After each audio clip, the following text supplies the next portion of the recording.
Dear students, आज का topic हम लोगों ने चुना है graphical representation of motion.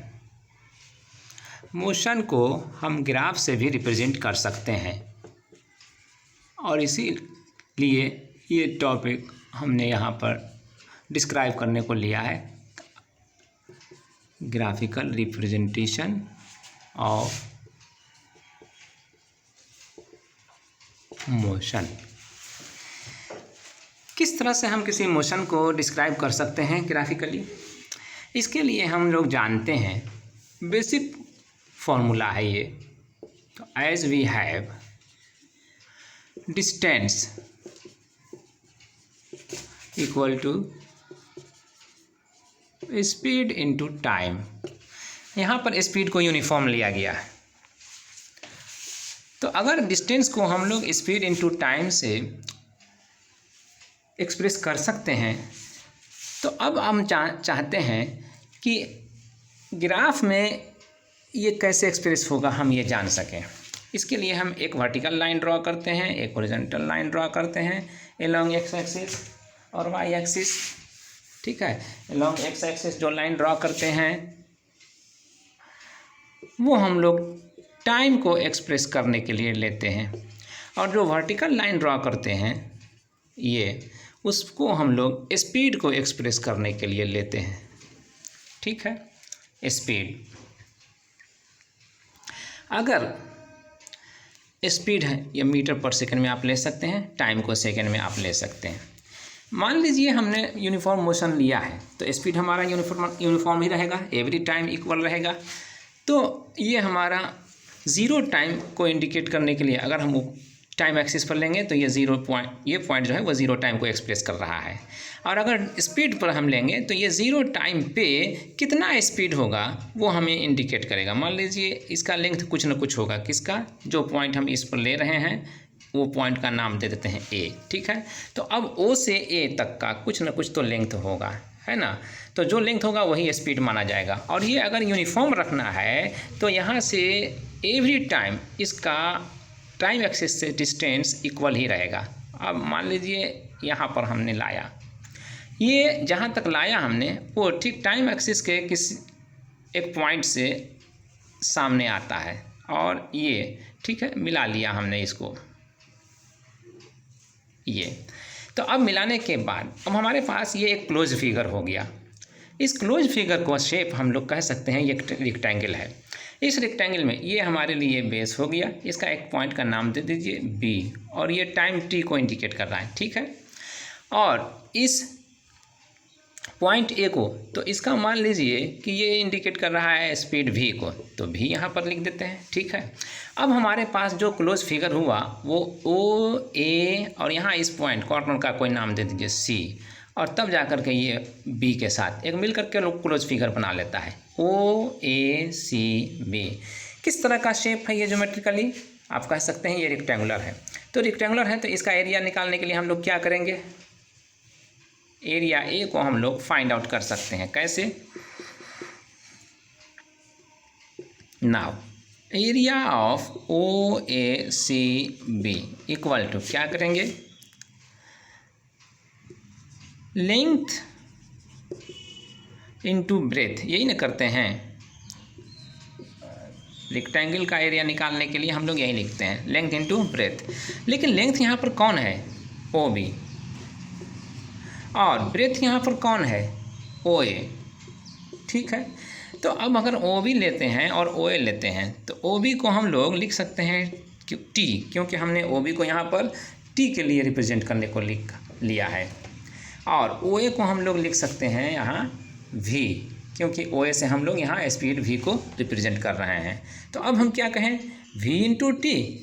Yes, ये वी इंटू टी क्या है, स्पीड इंटू टाइम ही तो है, और आप जान चुके हैं कि स्पीड इंटू टाइम किसको डिनोट करता है। मैं एक बार याद दिला दूं, स्पीड इंटू टाइम यहाँ डिस्टेंस को डिनोट कर रहा है। ठीक है, तो इसलिए आप कह सकते हैं कि distance equal to speed into time.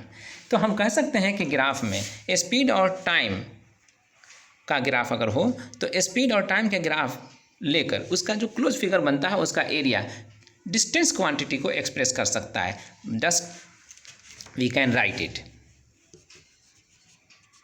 Thus, the area of the closed figure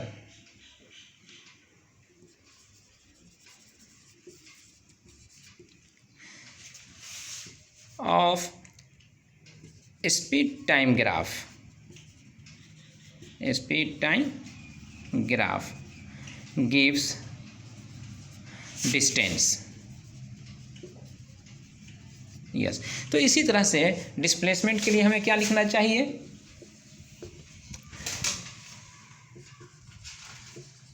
therefore displacement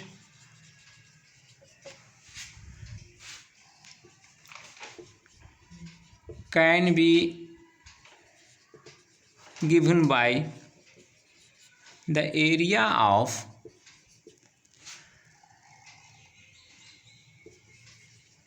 the graph of velocity and time. velocity time. ठीक है, वेलोसिटी टाइम के ग्राफ का एरिया से हम लोग को डिस्प्लेसमेंट मिलेगा और स्पीड टाइम ग्राफ के एरिया से हम लोगों को डिस्टेंस मिलेगा. We keep in mind it. अब ये हमने एक स्पेशल केस लिया था जिसमें यूनिफॉर्म स्पीड माना था. स्पीड यूनिफॉर्म हो तो शेप भी रेक्टेंगुलर रहेगा, यूनिफॉर्म रहेगा. लेकिन कहीं ज़रूरी नहीं है कि हर जगह स्पीड यूनिफॉर्म ही हो. लेकिन ये रिज़ल्ट जो हमने यहाँ पर पाया है कि स्पीड और टाइम के ग्राफ से जो भी क्लोज फिगर बनेगा उसका एरिया डिस्टेंस को देगा, तो वो किसी भी स्पीड तरह के स्पीड के लिए सही है, ट्रू है. और उसी तरह से डिस्प्लेसमेंट भी वो किसी भी तरह वेलोसिटी के लिए वो सही है, ट्रू है. किसी भी तो उस केस में वहाँ पर रेक्टेंगल का बनना ज़रूरी नहीं है. जहाँ पर यूनिफॉर्म मोशन नहीं है वहाँ पर कोई दूसरा शेप का फिगर बन सकता है. ठीक है.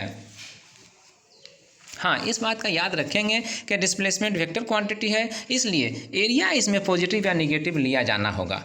और डिस्टेंस चूँकि स्केलर क्वांटिटी है इसलिए इसमें एरिया का साइन हमेशा पॉजिटिव ही लिया जाता है, निगेटिव नहीं लिया जाता है. तो ये रिमार्केबल पॉइंट है, मैं यहाँ पर लिख देता हूँ. Remarks. Being distance as a scalar quantity,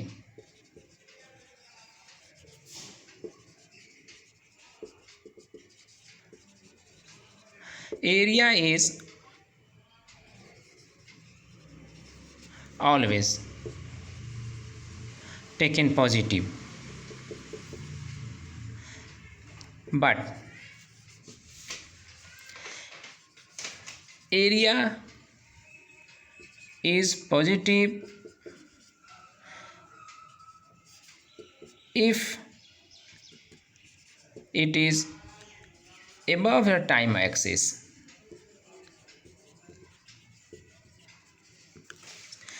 and it is negative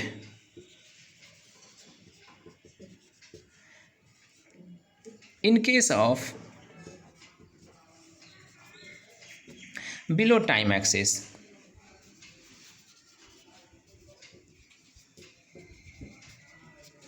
मतलब ये हुआ कि but area of is positive if it is above time axis and it is negative in case of below time axis. किस case में? For displacement. Yes,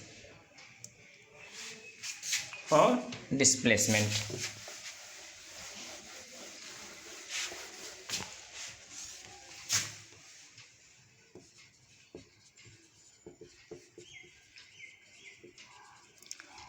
Example.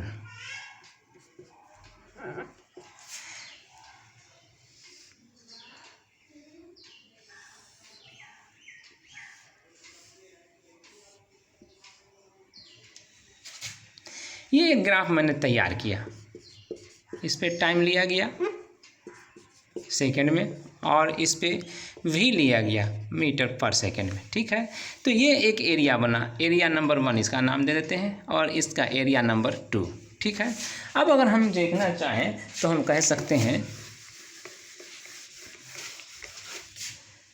Area number 1 time axis से, जो ये time axis है, कौन ये time axis है, ये टाइम एक्सिस है, इससे ये ऊपर है तो इसलिए पॉजिटिव, और इससे ये नीचे है, बिलो है, इसलिए निगेटिव। ठीक है। तो अब डिस्प्लेसमेंट हमें देखना लेना हो, इसलिए डिस्प्लेसमेंट इक्वल टू, तो हमें यहाँ लेना पड़ेगा area of 1 minus area of 2, negative area जो 2 है, पॉजिटिव एरिया जो 1 है। ठीक है। लेकिन अगर हमें डिस्टेंस के लिए लेना हो,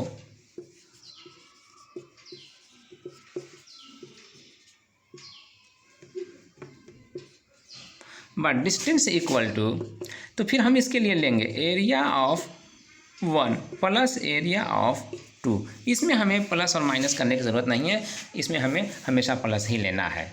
ठीक है। चलिए, अब एरिया का हमने एक्सप्रेशन देख लिया। डिस्टेंस और डिस्प्लेसमेंट जो हमें मिलता है ग्राफ से, वो एरिया रिप्रेजेंट करता है। ठीक है। अब आते हैं जो फॉर्मूला हमने लिया था, distance equal to time into speed या स्पीड इनटू टाइम, उसके लिए again distance equal to speed into time gives us, क्या हमें देता है ये, speed equal to distance into distance by time, ये रिजल्ट हमें देता है। ठीक। अब अगर हम इसे रिप्रेजेंट करना चाहें ग्राफिकली, तब क्या करेंगे, तो फिर इसके लिए एक वर्टिकल लाइन ड्रा करेंगे और एक हॉरिजॉन्टल लाइन ड्रा करेंगे। हॉरिजॉन्टल लाइन जो एक्स एक्सिस के अलोंग लिया जाएगा वो टाइम को रिप्रेजेंट करेगा। ठीक है, एस, और जो वर्टिकल लाइन होगा वो किसको रिप्रेजेंट करेगा, डिस्टेंस को, है ना, मीटर में। ठीक है। तो डिस्टेंस बाय टाइम, अब टाइम इक्वल टू 0 पर डिस्टेंस व्हाट वाज 0, सो यहाँ पर वो पॉइंट जो है वो रिप्रेजेंट करेगा इनिशियल पोजीशन इन स्टार्टिंग। ठीक है। और आफ्टर टाइम टी, यहाँ पर टाइम एक्सिस पर कोई पॉइंट ले लीजिए, एक मान लीजिए ये ले लेते हैं ए। ठीक है। तो यहाँ पर इस पॉइंट ए पर कितना टाइम पास कर जाता है, टी, ये टी टाइम पास कर गया ए पर। ठीक है। अब दूसरा पॉइंट लेंगे हम कि टाइम टी पर जो मूविंग बॉडी है वो कितना डिस्टेंस कवर कर लिया टाइम टी पूरा होते होते। तो टाइम टी पूरा होते होते बॉडी ने जितना डिस्टेंस कवर किया उसको हम ग्राफ में कहाँ पर रिप्रेजेंट करें, तो रिप्रेजेंट करने के लिए हम जो डिस्टेंस एक्सिस है उस पर कोई पॉइंट लेते हैं। ठीक है। मान लीजिए ये पॉइंट हमने लिया डिस्टेंस एक्सिस पर और इस पॉइंट का नाम रखा बी। कितना डिस्टेंस को कवर करने के लिए, मान लीजिए यह एक्स को कवर करता है। ठीक है। तो एक्स को रिप्रेजेंट करेगा वो, ओ बी लेंथ किसको रिप्रेजेंट करेगा, एक्स को। ठीक है। अब बी से टाइम एक्सिस के पैरेलल जो लाइन हम खींचते हैं वो परफेक्ट नहीं खींचते हैं, डॉटेड लाइन खींचते हैं। ठीक है। और डॉटेड लाइन खींचने के बाद फिर वहाँ ठीक ए पॉइंट के सामने आ करके हम उसे एक डॉटेड लाइन से ही मिलाते हैं। ठीक है। यस, ऐसे। अब जो पॉइंट यहाँ पर मिलता है ए और बी का क्रॉस पॉइंट ये हुआ, तो इस पॉइंट का नाम रखिए सी। ठीक है। इस सी को अब ओ से मिला दीजिए।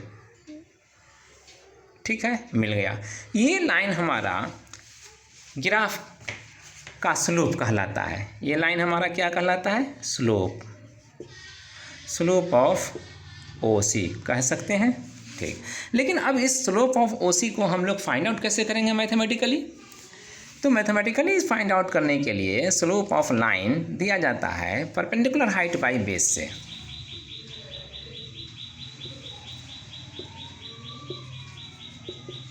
Geometrically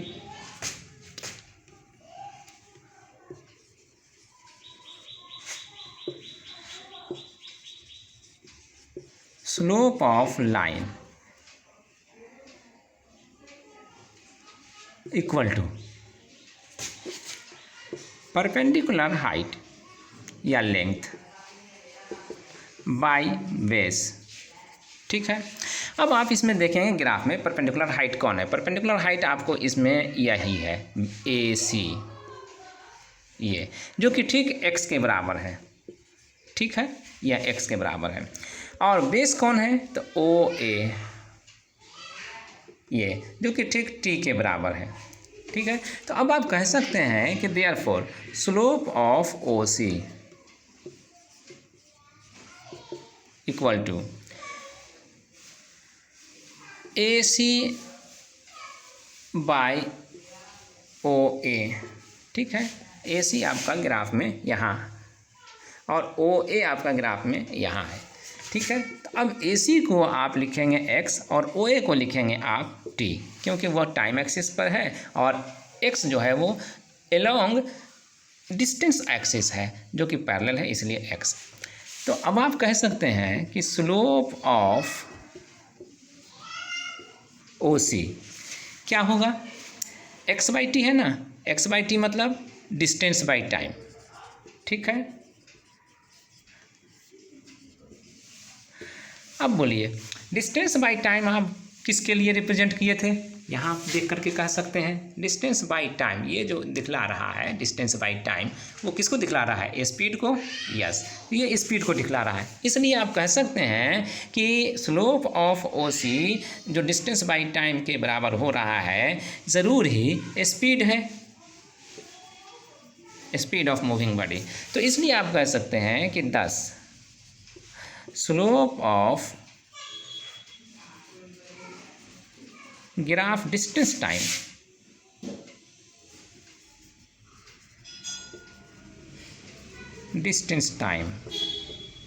is speed of the moving body।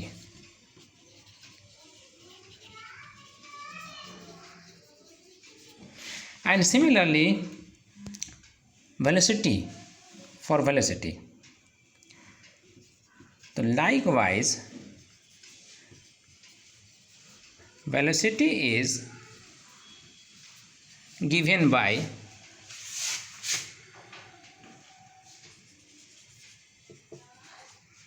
the slope of displacement time graph।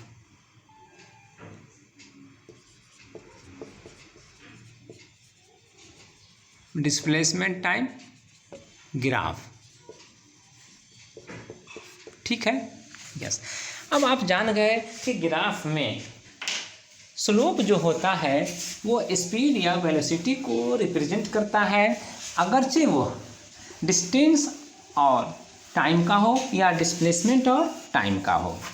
अब मोशन तो यूनिफॉर्म और नॉन यूनिफॉर्म दोनों तरह का हो सकता है, तो किस तरह से ग्राफ से हम यूनिफॉर्म मोशन को रिप्रेजेंट करेंगे और किस तरह से हम नॉन यूनिफॉर्म मोशन को रिप्रेजेंट करेंगे, इसके लिए हम यहाँ पर देखेंगे ग्राफिकली रिमार्क्स के अंदर।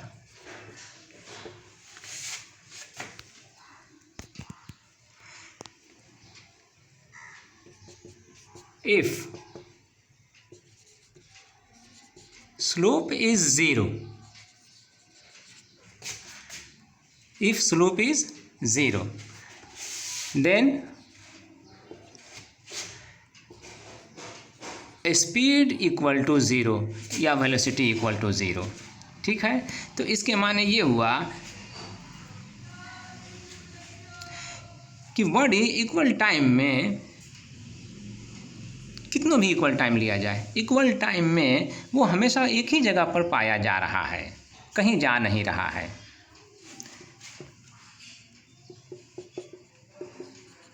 In this case ग्राफ क्या होगा,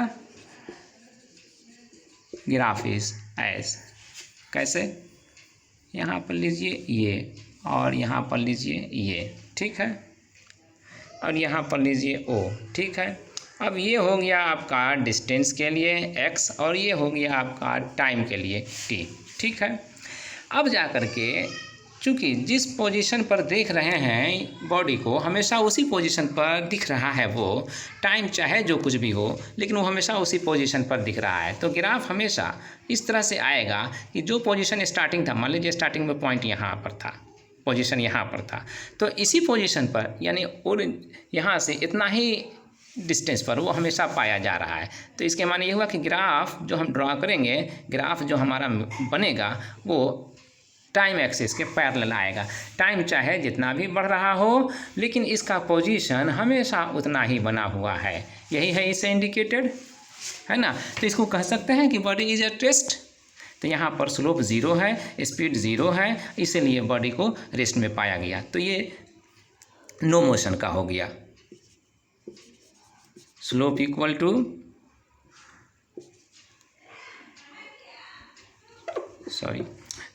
slope equal to 0। So body is at rest.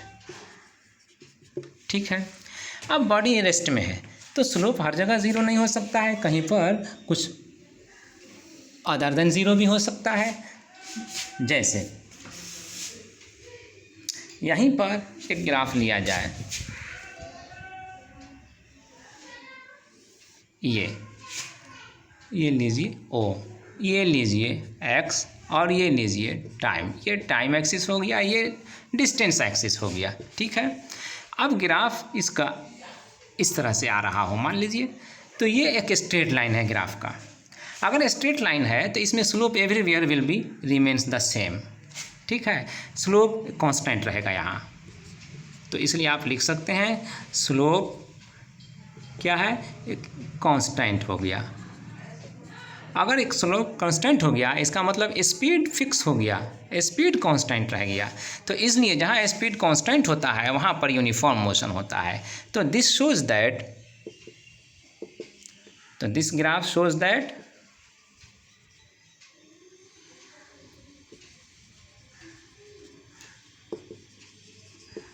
Motion is uniform. ठीक है, मोशन यूनिफॉर्म है। तो उसी तरह से अगर यहाँ पर एक ग्राफ ये लिया जाए, ये टाइम एक्सिस के लिए हो और ये एक्स एक्सिस के लिए हो, और मान लीजिए ये ऐसे ग्राफ आ रहा हो, क्या आप कह सकते हैं कि ग्राफ के लिए जो ग्राफ शेप है वो एक स्ट्रेट लाइन है? नहीं, इसमें आप ये नहीं कह सकते कि ग्राफ यहाँ पर स्ट्रेट लाइन है, ये कोई कर्व लाइन जैसा दिख रहा है। ठीक है, तो यहाँ पर मोशन यूनिफॉर्म होगा नहीं, क्योंकि स्लोप भी यहाँ पर कांस्टेंट नहीं रहेगा। तो यहाँ पर स्ट्रेट लाइन नहीं है, स्लोप कांस्टेंट नहीं रहा, तो स्पीड भी कांस्टेंट नहीं रहा, तो मोशन भी यूनिफॉर्म नहीं रहेगा। ठीक है,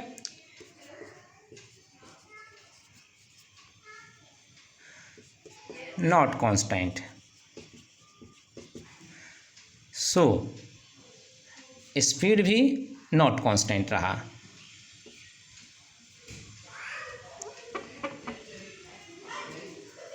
स्पीड भी कांस्टेंट नहीं रहा। ठीक है, तो इस केस में क्या होगा, in this case the body has या is in non-uniform motion, non-uniform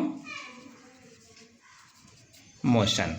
तो हमेशा याद रखिए, अगर स्ट्रेट लाइन है ग्राफ में, डिस्टेंस और टाइम के ग्राफ में अगर स्ट्रेट लाइन आता है तो वो यूनिफॉर्म मोशन को रिप्रेजेंट करता है, और अगर नॉन यूनिफॉर्म मोशन है तो वहाँ पर जो ग्राफ आएगा वो स्ट्रेट लाइन नहीं आएगा। और स्ट्रेट लाइन अगर आता भी है और वो टाइम एक्सिस के पैरेलल आता है तो इसके माने ये हुआ कि वहाँ पर स्पीड तो कांस्टेंट है लेकिन ज़ीरो है, और इसलिए जब ज़ीरो है तो फिर वहाँ पर मोशन नहीं है, नो मोशन। तो जैसा कि मैंने पहले फिगर में दिखलाया था ये। ठीक है, तो आप यहाँ पर लिखा था आपने बॉडी इज एट रेस्ट, यानी दैट इज़ नो मोशन। ठीक है, इसी के साथ ये ग्राफ बेस्ड इंफॉर्मेशन जो हमें देना था हमने दिया और ये टॉपिक ओवर हुआ।